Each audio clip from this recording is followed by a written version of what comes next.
लाला सुबह से नहीं करा काम कोई? बस कुछ नहीं कमाए, झूठ नहीं बोल। तो तुम हमसे 200 रुपए ऐसे ले लो ना। नहीं ऐसा क्यों ले? अपना 20 रुपया ले लेगा, अल्लाह हमारे क्या दिन पड़ी हो जाएगा। नहीं तो तुम 200 रुपए लो, हम ऐसे नहीं कराएगा। नहीं वो बात नहीं है, 20 रुपये से अल्लाह हमारे क्या दिन पड़ी है ना। तो तुम हम जब दे रहा है खुशी से तो तुम क्यों नहीं ले रहा है? हैं?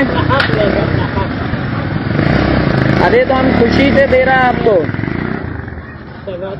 फिर हम नहीं करवाएगा पॉलिश, हम देगा ही 200। हैं?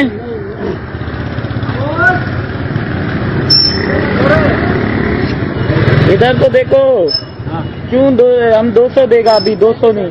20 रुपये नहीं, हम 20 नहीं देगा। बस फिर ये भी नहीं रखो, बस ये भी रखो। पर क्यों नहीं लेगा? बस नहीं लेगा ना, अल्लाह का शुक्र, क्यों नहीं लेगा? ऐसा ही लेगा। पर क्यों नहीं लेगा? नहीं ऐसा लेगा।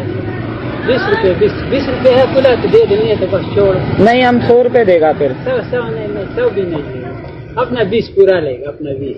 तो तुमने सुबह से कमाया जो नहीं। अल्लाह मालिक है, अल्लाह देगा, अल्लाह देगा। अल्लाह वो गिराक पड़ी है उधर बैठा हुआ है, जाएगा, अल्लाह मालिक देगा, अल्लाह दे देगा। तो तुम अभी सुबह से कमाया भी नहीं है कुछ। अल्लाह मालिक है, अल्लाह दे देगा। चलो 100 रुपए ले लो।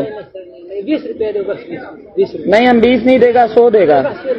अच्छा इधर आओ, 100 रुपया ले लो। चलो नहीं सर, नहीं 100 रुपये नहीं, भीख नहीं मांगता, अपना हो जो। ये भीख थोड़ी है, ये तो हम मोहब्बत में दे रहा है आपको। 20 रुपये यार तुम 100 रुपए ले लो। खुदा कसम नहीं दूंगा, कसम कसम खा लिया नहीं लेगा। 20 रुपये। खुदा का कसम खा लिया सुबह से।